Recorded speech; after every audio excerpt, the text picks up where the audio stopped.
చీకటి గుహ నీవు చింతల చెలి నీవు, చీకటి గుహ నీవు చింతల చెలి నీవు, నాటక రంగానివే మనసా తెగిన పతంగానివే.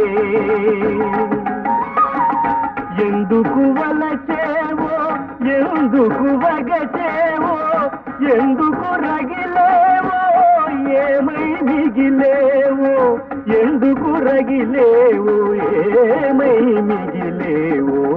మౌనమే నీ భాష ఓ మూగ మనస, తలపులు ఎన్నెన్నో కలలుగా కంటావు, కళ్ళలు కాగానే కన్నీరవుతావు. మౌనమే నీ భాష ఓ మూగ మనస, ఓ మూగ మనస.